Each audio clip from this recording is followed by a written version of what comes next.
Hi everyone, welcome back to our channel Learn English with Amir. This is your English educator Amir Ahmed.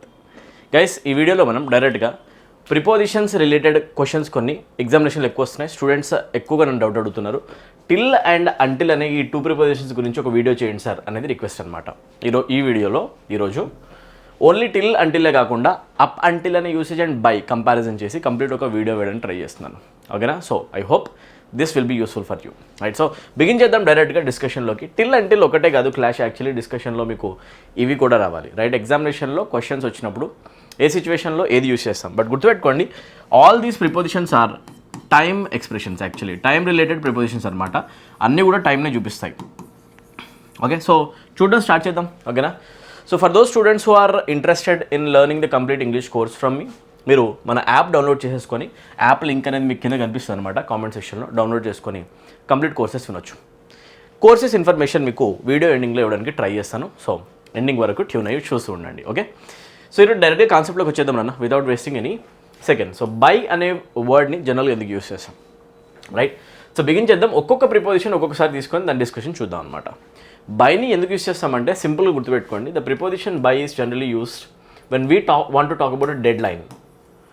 ఒక పని ఇప్పుడు నడుస్తుంది, ఆ పని కంప్లీట్ ఎప్పటి వరకు అవ్వాలి, ఎప్పటి లోపు చేయాల్సి ఉంది అని ఒక పాయింట్ని కనుక ఫ్యూచర్లో ఫిక్స్ చేసి ఫ్యూచర్ టైంలో ఆ ఫోకస్ అంతా ఎండ్ పాయింట్ పైన కనుక పెడితే, అక్కడ డెడ్ లైన్ గురించి కనుక డిస్కషన్ ఉంటే అక్కడ యూస్ చేయండి బై. సింపుల్, డెడ్ లైన్ గురించి ఫోకస్ ఉన్న ప్రతి దగ్గర బై వస్తుంది అనమాట. మీకు డెఫినేషన్ నోట్ మేకింగ్ కోసం ఇక్కడ నీట్గా డెఫినేషన్ ఇచ్చా, నోట్బుక్లో కూడా రాసుకోండి. ఎగ్జాంపుల్స్ చూడండి, నీట్గా అర్థమవుతుంది. Take the first example. ఇది చదివితే, please finish your homework by 8 PM. హోంవర్క్ని 8 PM లోపు, చూడండి ఇక్కడ 8 PM లోపు అని చెప్పాలి అంటే తెలుగులో మనము 8 PM లోపు అంటాం కదా. 8 PM లోపు కంప్లీట్ చేయి హోంవర్క్ని అని చెప్పాలి అంటే ఇంగ్లీష్లో చెప్పాలి, please finish your homework by 8 PM. ఏమర్థమైంది దీని మీనింగ్? 8 PMని నువ్వు దాటకూడదు, 8 PM లోపు నీ హోంవర్క్ అనేది ఫినిష్ అయిపోయి ఉండాలి. 7 PMకి చేసిన హ్యాపీయే, 6 o'clock చేసిన హ్యాపీయే. డెడ్ లైన్ మాత్రం నువ్వు దాటకూడదు, 8 దాటకూడదు. 8 లోపు 7:59 వరకు ఫినిష్ చేసినా I'm happy. But the homework should be completed by 8. ఓకేనా? బై అనేది ఆల్వేస్ ఏం చూపిస్తుంది? ప్రిపోజిషన్ బై ఆల్వేస్ చూపిస్తుంది ఒక డెడ్ లైన్. ఓకేనా? ఆ డెడ్ లైన్ గురించి మాట్లాడాలంటే మనము బై యూస్ చేస్తాం. ఎక్కువ ఫోకస్ ఎండ్ పాయింట్ పైన, ఎప్పుడు ఎండ్ అవుతుంది, ఎప్పటి వరకు ఎండ్ అవ్వాలి, దీనిపైన ఉంటుంది అనమాట. So focus on end point అంతే. Okay, I need the report by Friday. ఒక రిపోర్ట్ నేను చేయమన్నాను కదా, ఆ రిపోర్ట్ నువ్వు ఈరోజు చేయలేదా, నో ప్రాబ్లం, నాకు ఫ్రైడే వరకు కావాలి. ఫ్రైడే లోపు నాకు నా చేతిలో ఆ రిపోర్ట్ ఉండాలి. సో ఇక్కడ బై అనే సెన్స్ దేనికోసం వస్తుంది అంటే ఫ్రైడే లోపు. ఓకేనా? ఫ్రైడే లోపు కరెక్ట్గా ఈ సెన్స్లో ఫ్రైడే లోపు నాకు చేతికి రిపోర్ట్ కావాలి, ఇలా చెప్తాం అనమాట ఇంగ్లీష్లో. చాలా సింపుల్ అనమాట. లోపు అని చెప్పాలి అంటే జనరల్గా, డెడ్ లైన్ చెప్పాలి అంటే ఫోకస్ ఎండ్ పాయింట్ పైన ఉంటే భయపెట్టండి.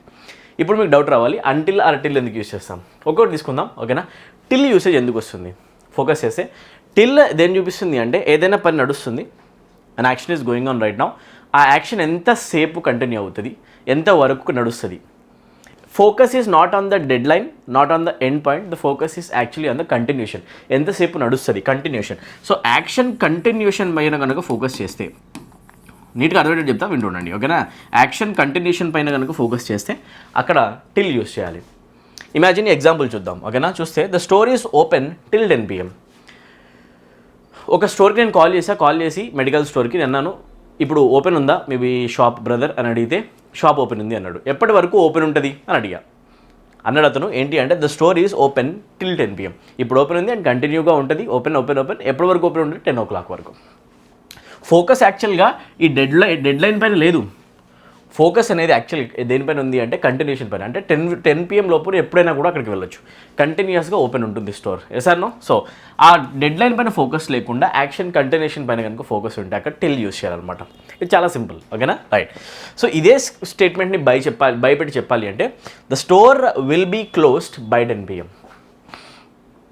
ఓపెన్ ఉంటూ ఉంటుంది 10 PM వరకు. ఓకేనా? ఆర్ క్లోజ్ అయిపోద్ది 10 o'clock. ఎండ్ పాయింట్ పైన ఫోకస్ వస్తే బై, కంటిన్యూషన్ పైన ఫోకస్ వస్తే సింపుల్గా అక్కడ టిల్ యూస్ చేయాలి. I hope it is clear అన్న. ఓకేనా? ప్రతి ఒక్క యావరేజ్ స్టూడెంట్ కూడా ఇంగ్లీష్ లాంగ్వేజ్ అర్థమయ్యేలా నేను చెప్తాను. మీరు సింపుల్గా వీడియోస్ ఫాలో అవుతూ ఉండండి. కంటిన్యూస్గా ఏవైతే వీడియోస్ ఇస్తానో వాటిపైన నోట్స్ మేకింగ్ చేయండి. నేను ఏదైతే వీడియోస్ చెప్తానో అంతా కూడా నోట్ మేకింగ్ చేయండి, రివైజ్ కూడా చేయండి. ఓకేనా? 100% ఈజీ అనిపిస్తుంది అందరికి కూడా. నెక్స్ట్ ఎగ్జాంపుల్ చూస్తే, will stay here till the rain stops. Imagine వర్షం పడుతుంది, సడన్గా ఒకరింటి కిందకి వచ్చేసి రూఫ్ కింద నిలబడ్డాం మనం బయట. ఓనర్ అడుగుతున్నాడు, ఎప్పటిదాకా ఉంటావు ఇక్కడ? నేను అంటున్నా రెయిన్ ఆగిపోయేంత వరకే ఉంటాను, రెయిన్ ఆగిపోయిన వెంటనే వెళ్ళిపోతా. ఓకేనా? So meaning will stay here till the rain stops. ఓకేనా? సో మీనింగ్ ఏంటి అంటే ఇక్కడ లోపు అనే సెన్స్ లేకు వరకు అనే సెన్స్ ఉంది, అవునా కదా? రైట్. వర్షం ఆగేంత వరకు మాత్రమే ఇక్కడ ఉంటాడు. ఒక్కసారి వర్షం ఆగిపోయిందంటే ఇక్కడి నుంచి వెళ్ళిపోతా. రైట్. సో స్టోర్ ఓపెన్ ఉంటుంది 10 PM వరకు. ఓకేనా? సో ఫోకస్ ఎక్కడ ఉంది చూడండి ఒకసారి, ఈ వర్డ్ పైన అనమాట. లోపు అని చెప్పాలంటేనేమో బై చెప్పండి, వరకు అని చెప్పాలి అంటే మీరు సింపుల్గా అక్కడ టిల్ యూస్ చేయండి. టిల్ సింపుల్గా ఆ సెన్స్ ఇస్తుంది అనమాట. Will stay here till the rain stops. వర్షం ఆగేంత వరకు మాత్రమే ఇక్కడ ఉంటాం. ఇది చాలా సింపుల్ అనమాట. ఓకేనా? రైట్. వీడియో షార్ట్గా చేయడానికి ట్రై చేద్దాం. Until word first spelling observe చేయండి అందరూ. అంటిల్ వర్డ్ స్పెల్లింగ్ ఎగ్జామినేషన్లో చాలాసార్లు వచ్చిందన్న. అంటిల్ వర్డ్ స్పెల్లింగ్ అబ్జర్వ్ చేస్తే అంటిల్లో డబల్ ఎల్ రాదు, సింగిల్ ఎల్ వస్తుంది అనమాట. సింపుల్. అంటిల్ ఎందుకు యూస్ చేస్తాం? Until is actually equals to till. Until అనేది ఎగ్జాక్ట్గా టిల్ మీనింగే ఇస్తుంది, టిల్ పర్పస్లోనే వాడతాం. డిఫరెన్స్ ఏమీ లేదు, అసలు ఏ డిఫరెన్స్ లేదు. Till is equals to until అన్న. కాకపోతే టిల్ అనేది ఏమో యాక్చువల్గా ఇన్ఫార్మల్ లాంగ్వేజ్లో యూస్ చేస్తాం. Till is used in an informal way. Okay, అదే అంటిల్ని మనం కొంచెం ఫార్మల్ వేలో యూస్ చేస్తాం. ఎక్కడైనా రిటర్న్ ఫామ్లో రాయాలి అని మాట్లాడాలి అని చెప్పాలి అనుకుంటే మీరు అంటిల్లో చెప్పండి, టిల్ తక్కువ వాడండి. ఇంగ్లీష్లో టిల్ని ఇన్ఫార్మల్ లాంగ్వేజ్ కింద కన్సిడర్ చేస్తారు. ఫార్మల్గా మాట్లాడాలంటే అక్కడ అంటిల్ పెట్టాలి. పర్పస్ అంతా సేమ్. అంటే మీనింగ్ ఏంటి? ఇక్కడ మనకి అంటిల్ యూస్ చేసినా కూడా మీనింగ్ ఏమొస్తుంది అంటే వరకు, అంతవరకు, ఇంతవరకు, ఎంతసేపు కంటిన్యూ అవుతుంది చెప్పాలి. ఓకే, సో సేమ్ అదే ఉంది చూసుకుంటే ఇక్కడ. సో ఒక అబ్జర్వ్ చేసే example, please wait here until the bus arrives. నాతో ఉన్నావు కదా, కంపెనీ ఇస్తున్నావు కదా, వెయిట్ చెయ్యి. ఎప్పటిదాకా వెయిట్ చేస్తావు అంటే బస్ వచ్చేంత వరకు. ఓకేనా? బస్ వచ్చేంత వరకు. మళ్ళీ సెన్స్ ఏమొచ్చింది ఇక్కడ? బస్ వచ్చేంత వరకు. ఆ వరకు అనే సెన్స్ కోసం నేను యూజ్ చేసిన వర్డ్ ఏంటి అంటే అంటిల్. సింపుల్ అన్నమాట. ఓకేనా? వెయిట్ చేస్తూ ఉండాలి కంటిన్యూస్గా. ఎప్పటి వరకు అంటే బస్ వచ్చేంత వరకు. ఓకేనా? అది matter. Okay, next one, I won't leave until you apologise. ఓకేనా? ఇక్కడ నుంచి నేను వెళ్ళను. ఎప్పటిదాకా వెళ్ళను అంటే నువ్వు నాకు అపాలజైజ్ చెప్పనంత వరకు. ఓకేనా? Right. Until you apologise. Observe చేస్తే ఇక్కడ నువ్వు అపాలజీస్ చెప్పేంత వరకు నేను ఇక్కడ నుంచి కదలను. వరకు. సింపుల్గా ఈ తెలుగు రిప్లేస్మెంట్ వర్డ్స్ యూస్ చేసుకోండి, మీకు క్లియర్గా బై ఆర్ టిల్లా అంటిల్లా అర్థమవుతుంది. టిల్ వచ్చింది అంటే అక్కడ అంటిల్ వస్తుంది, రెండింటిలో డిఫరెన్స్ ఏమీ లేదు. బైయా లేకపోతే అంటిలా ఎక్కువ క్వశ్చన్స్ వస్తాయి. బై ఆర్ అంటిల్, ఇది బాగా గుర్తుపెట్టుకోండి. Till is equals to until. ఓకేనా? Next question or next discussion. Up until అనేది ఎందుకు యూస్ చేస్తాం? అప్ అంటిల్ కూడా అంటిల్ లాగానే. ఇంకేముంది, చాలా ఈజీ అయిపోయింది వీడియో అంతా. ఎసార్ను అప్ అంటిల్ కూడా it is almost equals to until. ఓకేనా? ఇది కూడా అంటిలే. అంటిల్ అయింది అంటే ఇది టిల్ కూడా అవుతుంది అనమాట. ఎసార్ను రైట్. స్పెల్లింగ్ చూసేసుకోండి. అండ్ అప్ అంటిల్లో ఒక స్పేస్ కూడా ఇస్తాం మధ్యలో. అప్ రాసి స్పేస్ ఇస్తాం. అప్ అంటిల్ ఎందుకు యూస్ చేస్తాం? ఏం లేదు, ఫోకస్ అనేది కనుక మనము కంటిన్యూషన్ పైన కానీ ఎండ్ పాయింట్ పైన కానీ పెట్టకుండా ఎంత టైం నడిచింది అనే డ్యూరేషన్ పైన ఫోకస్ పెడితే, డ్యూరేషన్ ఎంతసేపు నడిచింది దానిపైన కానీ ఫోకస్ పెడితే అక్కడ మనం అప్ అంటిల్ వాడాలి. ఎక్కువ మన ఫోకస్ అంతా టైం డ్యూరేషన్ పైన ఉంటుంది. అదేలాగా ఈ ఎగ్జాంపుల్ చూడండి, మీకు ఇమ్మీడియట్గా మ్యాటర్ అర్థమైపోద్ది. ఓకేనా? Read the example. He worked hard up until his retirement. అతని రిటైర్మెంట్ అయ్యేంత వరకు అతను చాలా కష్టపడ్డాడు. రిటైర్మెంట్ అయిన తర్వాత రిలాక్స్ అవుతున్నాడు. రిటైర్మెంట్ అయిన తర్వాత రిలాక్స్ అవుతుంది కదా, అంతకు ముందు సర్వీస్లో ఉన్న అంతకాలం ఆ టైం పైన కనుక ఫోకస్ ఉంటే, ఓకేనా, పీరియడ్ ఆఫ్ టైం పైన ఫోకస్ ఎక్కువగా ఉంటే, టైం పీరియడ్ని మనము స్ట్రెస్ చేసి చెప్పాలి అంటే, అక్కడ ఏ వర్డ్ యూస్ చేస్తామంటే మనం అప్ అంటిల్. ఏమంటే మనం that's correct. Up until use చేసామంటే టైం పైన ఎక్కువ ఫోకస్ ఉంటుంది, పీరియడ్ పైన ఎక్కువ ఫోకస్ ఉంటుంది, ఎంత కాలం అనే దానిపైన ఫోకస్ ఎక్కువ ఉంటుంది. ఓకేనా? Very good. So he worked hard up until his retirement.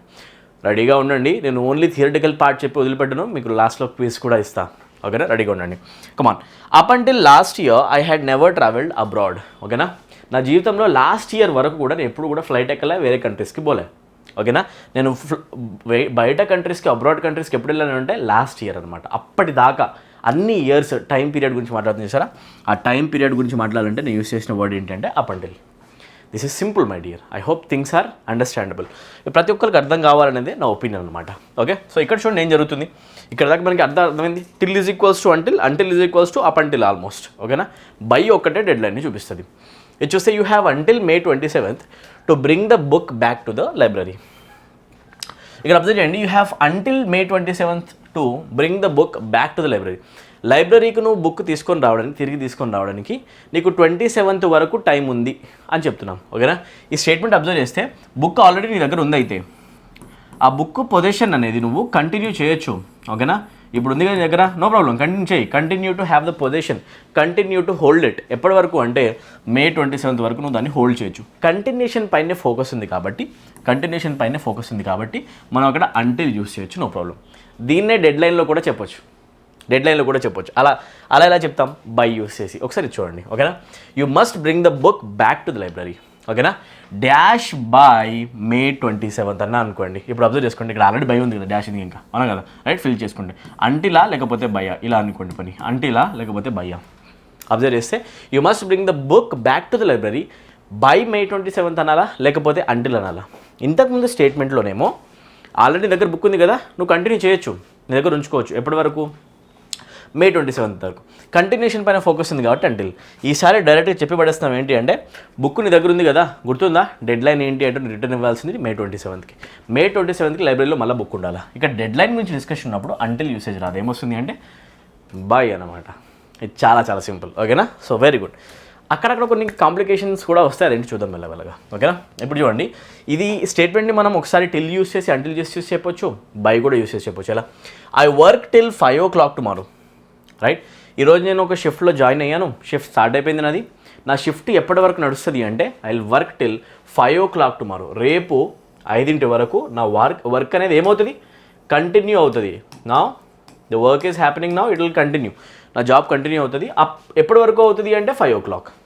Continuation పైన ఫోకస్ ఉంది కాబట్టి I can use till, I can also right until over here. Till ప్లేస్లో అంటిల్ కూడా రాయొచ్చు, బట్ నాట్ బై అయితే రాదు.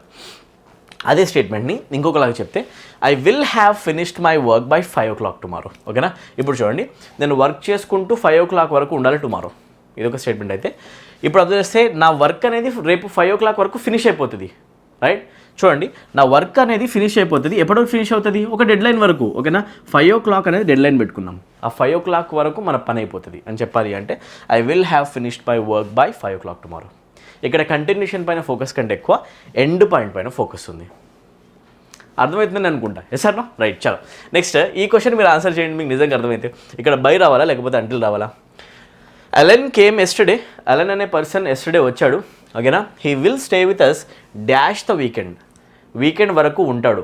మీరు చెప్పండి ఆన్సర్ ఏమవుతుంది? బైనా అంటిలా? కామెంట్లో మెన్షన్ చేయండి. ఇప్పుడే ఫోకస్ డెడ్ లైన్ పైన ఉందా లేకపోతే ఫోకస్ కంటిన్యూషన్ పైన ఉందా, ఇదే చూడాలన్నమాట. అలెన్ అనే పర్సన్ ఇంటికి వచ్చాడు ఎస్టర్డే, ఉంటాడు ఎప్పటి వరకు అంటే వీకెండ్ వరకు అతను కంటిన్యూ అవుతాడు, మన దగ్గర కంటిన్యూస్గా ఉంటాడు, ఓకేనా. ఉండడం పైన ఎక్కువ స్ట్రెస్ ఉంది rather than on the deadline, అవునా కదా. సో అప్పుడు చెప్పాలంటే he will stay with us until the weekend, అవునా. మనతో ఉంటాడు అని చెప్పేటప్పుడు కంటిన్యూస్నెస్ ఉంది కదా, కంటిన్యూస్ యాక్షన్, అందుకని అంటిల్. అదే ఒకవేళ వీకెండ్కి వెళ్ళిపోతాడని చెప్పాలనుకోండి, he will leave us by the weekend. That's it guys. ఇది సింపుల్ అనమాట, ఓకేనా. I hope things are very much clear. ఇప్పుడు చూసి చెప్పండి, I will be at the office dash 5 PM. దీనికి ఆన్సర్ బై అవుతుందా అంటిల్ అవుతుందా? ఇంట్రెస్టింగ్ క్వశ్చన్ గైస్, ఓకేనా. I will be at the office by 5 PM లేకపోతే until 5 PM? This is the most interesting and fascinating statement of the entire video. దీన్ని చూసిన వెంటనే మీకు చాలా షాక్ అయిపోతారు మీరు. యాక్చువల్గా రెండింటికి చూస్తే I will be at the office by 5 PM correct అవుతుంది. I will be at the office until 5 PM అనేది కూడా కరెక్ట్ అవుతుంది. అది ఎలాగా? Both are correct, but the meanings of both the sentences are absolutely different. Meanings వేరే వస్తాయి అన్నమాట. అది ఎలాగా? ఇది కూడా పాసిబుల్. బై అంటిల్ క్లాష్ కూడా అవుతాయి, రెండు కరెక్ట్ అవుతాయి. ఇది ఒక మిరాకిల్ స్టేట్మెంట్ అనమాట. అదేలా sir, I will be at the office by 5 PM అంటే మీనింగ్ ఏంటి అంటే, నేను ఆఫీస్లో ఇప్పుడు లేను, కానీ నేను ఆఫీస్కి రావాలంటే 5 కావాలి. 5 వరకు నేను ఆఫీస్కి వస్తాను, 5 వరకు నేను ఆఫీస్కి వస్తా, ఓకేనా. ఆర్ 5 లోపు వస్తా, ఓకేనా. ప్రాపర్గా అనుకోండి మీరు, ఓకే. తెలుగు కనుక ట్రాన్స్లేషన్ ఇబ్బంది అయితే సరే లోపు అనుకోండి, ఓకేనా. 5 లోపు నేను వస్తాను. ఇప్పుడు అక్కడ లేను, కంటిన్యూషన్ లేదు, అక్కడ డెడ్ లైన్ పైన ఫోకస్ ఉంది. డెడ్ లైన్ పైన ఫోకస్ ఉంది అంటే ఏమొస్తుంది అక్కడ? బై. మీనింగ్ ఇప్పుడు నేను ఆఫీస్లో లేను, తర్వాత 5 PM అయితే అక్కడికి వస్తాను చెప్పేసి. Next I will be at the office until 5 PM అంటే మీనింగ్ ఏంటి అంటే, that simply means I'm already at the office. నేను ఆల్రెడీ ఆఫీస్లో ఉన్నాను, నేను ఎప్పటి వరకు కంటిన్యూస్గా ఉంటాను. ఉండడం అనేది యాక్షన్ కంటిన్యూ అవుతుంది. The action will continue until 5 PM. 5 PM వరకు ఉంటా, 5 తర్వాత వెళ్ళిపోతాయి ఇక్కడి నుంచి. 5 PMకి ఫస్ట్ స్టేట్మెంట్లో మనిషి వస్తాడు, పని స్టార్ట్ అవుతుంది. అంటిల్ చెప్పినప్పుడు 5 PM వరకు పని చేస్తాడు, 5కి వెళ్ళిపోతాడు అక్కడి నుంచి. ఇది లాజిక్ అనమాట, ఓకేనా. So both the usages are fine, but the meanings of each and every preposition is different my dear. Purpose మనం డిసైడ్ చేయాలి. మీకు లాజిక్ అర్థమైంది అనుకుంటున్నా. ఇంకో స్టేట్మెంట్ కూడా చూద్దాం మీకు అర్థమయ్యే విధంగా. He has bad fever, he needs to be in bed until 10 o'clock. అంటే మీనింగ్ ఏంటి అంటే this person who ever has this fever is already in bed now. Already బెడ్లో ఉన్నాడు, ఓకేనా, రెస్ట్ తీసుకుంటున్నాడు. అతను రెస్ట్ ఎప్పటిదాకా తీసుకుంటే మంచిది అంటే 10 o'clock వరకు. కంటిన్యూటీ పైన ఫోకస్ ఉంది. Focus is on the continuity, అవునా కదా, రైట్? కంటిన్యూస్గా పడుకొని ఉండాలి, రెస్ట్ తీసుకోవాలి, ఓకేనా. సో కంటిన్యూటీ అంటే అక్కడ ఏం రావాలి? అంటిల్. దిస్ ఈస్ కరెక్ట్, ఓకేనా. అదే స్టేట్మెంట్ ఇలా కూడా చెప్పొచ్చు. He has bad fever, he needs to be in bed by 10 o'clock. అంటే మీనింగ్ ఏంటి అంటే this person is not in bed now. ఈ పర్సన్కి ఫీవర్ ఉంది, అయినా బయట తిరుగుతున్నాడు ఎక్కడెక్కడో. డాక్టర్ అన్నాడు కాల్ చేసి, ఏమన్నా అంటే బయట తిరుగుతున్నాడా, పిలవండి, 10 o'clock వరకు మనిషి వచ్చేసి ఇంట్లో పడుకుంటే మంచిది. అర్లీగా పడుకోవాలి. 10ంటికి పడుకుంటే చాలా మంచిది, రెస్ట్ అవసరం బాడీకి. మీనింగ్ ఇప్పుడు పడుకొని లేడు, 10ంటికి వచ్చి పడుకోవాలి, ఓకేనా. సో చెప్తున్నప్పుడు ఇది డెడ్ లైన్ అయిపోయింది కదా, డెడ్ లైన్ కోసం ఫోకస్ చేయాలి అంటే మనం బై యూస్ చేస్తాం. కంటిన్యూటీ పైన ఫోకస్ ఉంటే టిల్ అంటిల్, డెడ్ లైన్ పైన ఫోకస్ ఉంటే బై. ఇది చాలా సింపుల్ అనమాట. I hope you are understanding each everything now, okay. చాలా క్విజ్ ఉంది. ఈ క్విజ్లో ఉన్న ఒక్కొక్క క్వశ్చన్ మీరు ఫటాఫట్ లేపేసి ఆన్సర్ చేయాలన్న, ఓకేనా. నా కామెంట్ సెక్షన్లో మీ రెస్పాన్సెస్ కూడా ఇవ్వండి. I will be very happy to see your responses, right. చలో, first question, what is your answer? ఒకసారి చెక్ చేసేసి నీట్గా ఆన్సర్ చేయండి. I will be taking care of my little brother యాలన్ dash my parents come back, ఓకేనా, right. నేను నా brother యొక్క కేర్ తీసుకుంటూ ఉంటా ఎప్పటి వరకు అంటే నా పేరెంట్స్ తిరిగి వచ్చేంత వరకు. అంటే నేను కేర్ తీసుకోవడం అనేది కంటిన్యూస్గా జరుగుతుంది. కంటిన్యూటీ పైన ఫోకస్ ఉంటే మరి బై అనాలా అంటిల్ అనాలా? మీరు ఆప్షన్స్లో తీసుకోండి, రెండు పదాలు. ఒకటి బై అని తీసుకోండి, ఇంకొకటి అంటిల్. ఒకసారి అక్కడ అంటిల్ వచ్చిందంటే టిల్ కూడా వస్తుంది, సార్ నో. సో తీసుకుంటే అలన్ అంటిల్ అంటాం. ఇక్కడ ఏమంటాం మనం? Yes, until my parents come back. అప్పటిదాకా నేను కేర్ తీసుకుంటూనే ఉంటా. ఫోకస్ ఇది అందా continuity. Next question, I will have graduated from Harvard dash 2016 వచ్చే కల్లా నేను హార్వర్డ్ యూనివర్సిటీ నుంచి గ్రాడ్యుయేట్ అయిపోయి ఉంటా. ఇక్కడ మన ఫోకస్ అనేది కంటిన్యూటీ పైన ఉందా లేకపోతే డెడ్ లైన్ పైన ఉందా? 2016కి కంప్లీట్ అయిపోద్ది, డెడ్ లైన్ ఉంది. డెడ్ లైన్ పైన ఫోకస్ ఉన్నప్పుడు యూజ్ చేయాల్సింది అంటిలా లేకపోతే బయ్యా? కరెక్ట్, మీరు అనుకున్నది కరెక్ట్, బై యూసేజ్ రావాలి, ఓకేనా. Next question, I'm so tired I will sleep dash noon tomorrow. నేను ఈరోజు చాలా టైర్డ్ అయిపోయా, అందుకే పడుకుంటా. మార్నింగ్ 11, రేపు మధ్యాహ్నం లేస్తా. రేపు మధ్యాహ్నం దాకా పడుకునే ఉంటా. కంటిన్యూటీ పైన ఫోకస్ ఉందా లేదా? I'm so tired I will sleep by noon టుమారోనా? రేపు మధ్యాహ్నం పడుకుంటానా లేకపోతే మధ్యాహ్నం వరకు పడుకుంటానా? వరకు పడుకుంటా. అని చెప్పాలి అంటే I will sleep until tomorrow. అంటే నన్ను ఎవరు డిస్టర్బ్ చేయకండి, మధ్యాహ్నం లేస్తా రేపు, ఓకేనా. Till noon tomorrow, until noon tomorrow, చాలేగా, both are correct. Next one, stay here and don't touch anything dash I come back. ఇక్కడే ఉండు బట్ చుట్టూ ఉన్న వస్తువుల్ని టచ్ చేయకు, నేను వచ్చేంత వరకు. కంటిన్యూటీ పైన ఫోకస్ ఉందా డెడ్ లైనా? కంటిన్యూటీ పైన ఫోకస్ ఉంది, ఓకేనా. వచ్చేంత వరకు దేన్ని టచ్ చేయకుండా ఉండడం, ఓకేనా, రైట్. కంటిన్యూటీ పైన ఫోకస్ ఉంది అంటే మనం యూజ్ చేసేది ఏంటి అంటే అంటిల్, ఓకేనా. Until I come back, until I come back, that's correct. Next one, I need to turn in my homework dash Monday. నా హోంవర్క్ నేను సబ్మిట్ చేసేసేయాలి స్కూల్లో. ఎప్పటి వరకు? డెడ్ లైన్ పెట్టారు మండే అని చెప్పేసి, right. So focus is on dead line, అక్కడ యూసేజ్లో రావాలి బై. చాలా సింపుల్ అనమాట, your correct, okay. Next one, come on, you need to take me home dash mid night or else she will get mad, right. నువ్వు నన్ను ఇంటికి తీసుకెళ్లాల్సిన అవసరం ఉంది. ఎప్పటి వరకు? మిడ్ నైట్ వరకు, ఓకేనా. నన్ను ఇంటికి తీసుకెళ్ళాలి మిడ్ నైట్ వరకు, మిడ్ నైట్ లోపు తీసుకెళ్ళాలని చెప్పేసి నేను ఒక బౌండరీ పెట్టేస్తానంటే అది డెడ్ లైనే. అంటే మనకి యూసేజ్లో ఏం రావాలి ఇక్కడ అంటే బై మిడ్ నైట్, ఓకేనా. So you need to take me home by mid night or else she will get mad. ఇంటికి తీసుకెళ్ళాలి మిడ్ నైట్ లోపు, లేకపోతే ఆమెకు కోపం వస్తుంది. సింపుల్ కదా. ఇలా మనం యూసేజెస్ని డిసైడ్ చేస్తామన్నమాట. సో ఎవరైతే స్టూడెంట్స్ సిన్సియర్గా ప్రిపరేషన్ చేస్తున్నారో నాన్న, స్టేట్ ఎగ్జామినేషన్స్ ప్రిపేర్ అయ్యే స్టూడెంట్స్ ఎవరైతే ఉన్నారో, ఎస్ఐ కానిస్టేబుల్ కావచ్చు, గ్రూప్స్ కావచ్చు, వేరే ఎగ్జామినేషన్స్ కావచ్చు, అలాంటి వాళ్ళు టెట్ డిఎస్సి, ప్రతి ఒక్క స్టూడెంట్ కూడా mission English or mission SI constable TET DSC course, complete English కోర్స్లో ఎన్రోల్ అయ్యి కంప్లీట్గా మన దగ్గర నుంచి ఇంగ్లీష్ లాంగ్వేజ్ మీరు నేర్చుకోవచ్చు. మన యాప్ డౌన్లోడ్ చేయాలి మీరు, చేసి దాంట్లో డెమో వీడియోస్ ఉంటాయి. ఆ డెమో వీడియోస్ని ఫాలో అయిపోయి ఒక్కసారి నచ్చితే కనుక ఇమీడియట్గా ఎన్రోల్ అయిపోండి, రైట్. ఫుల్ కోర్స్ ఉంటుంది, దాంట్లో థియరీ కవర్ అవుతుంది, ప్రాక్టీస్ ఉంటుంది, ప్రాక్టీస్ మెటీరియల్ ఉంటుంది. మీకు కావాల్సిన A to Z solution English language సంబంధించి ఒక్క యాప్లో దొరుకుతుంది, రైట్. ఒక్కసారి ఎన్రోల్ అయ్యారు అంటే మీరు వేరే దగ్గర ఇంగ్లీష్ ఎలా చదవాలి అని ఆలోచించాల్సిన అవసరం లేదు. ఆ బుక్ కొనాలా, ఈ బుక్ కొనాలా, ఆ కోచింగ్ ఇన్స్టిట్యూటా, ఈ కోచింగ్ ఇన్స్టిట్యూటా, తలనొప్పి లేదు. ఒక్కటే ఒక app, this is the solution for your entire English preparation. మీకు 3 months కోర్స్ అవైలబుల్ ఉంది, 6 months కోర్స్ కూడా అవైలబుల్ ఉంది. 3 months కోర్స్ వచ్చేసి మీకు కోర్స్ ప్రైస్ 399 రూపీస్ ఉంది. ఓకేనా, 6 months కోర్స్ వచ్చేసి మీకు 599 రూపీస్కి అవైలబుల్ ఉంది ఆఫర్ ప్రైజెస్లో. సో ఇమీడియట్గా మీరు ఎన్రోల్ అవ్వాలనుకున్న వాళ్ళు ఎన్రోల్ అయిపోండి. ఎస్ఐ కానిస్టేబుల్ నోటిఫికేషన్ రాబోతుంది, దానికి ప్రిపరేషన్ చేసే స్టూడెంట్స్ కూడా ఇమీడియట్గా కోర్సులో ఎన్రోల్ అయిపోండి. ప్రిపరేషన్ ముందే ఫినిష్ చేసేయండి. నెక్స్ట్, ఎవరైతే students bank and SSC examinations prepare అవుతారో, సెంట్రల్ గవర్నమెంట్ ఎగ్జామినేషన్ ప్రిపేర్ అవుతారో, AF CAT, CDS, defence exams కావచ్చు, వేరే యూపీఎస్సీ ఎగ్జామ్స్ కావచ్చు, అన్నిటి కోసం మీరు మన mission bank and SSC central government examination కోసం డిజైన్ చేయబడ్డ ఈ కోర్సు మీరు ఎన్రోల్ అవ్వచ్చు. ఓకేనా, డిజైన్ చేసి పెట్టాం కంప్లీట్గా థియరీ ప్లస్ ప్రాక్టీస్ 0 లెవెల్ నుంచి హై లెవెల్ వరకు. బైలింగ్వల్లో 2 కోర్సెస్ ఉంటాయి. ఇది మీకు 3 months కోర్స్ అవైలబుల్ ఉంది, ఓన్లీ 3 months కోర్స్. దీని ప్రైస్ వచ్చేసి మీకు 499 రూపీస్ ఉంటుంది. దీని స్టాండర్డ్ కొంచెం హై ఉంటుంది అనమాట. ఓకే, సో మీ రిక్వైర్మెంట్ని బట్టి మీరు ఇమీడియట్గా మన యాప్ని డౌన్లోడ్ చేసుకొని కోర్సెస్లో ఎన్రోల్ అయిపోండి.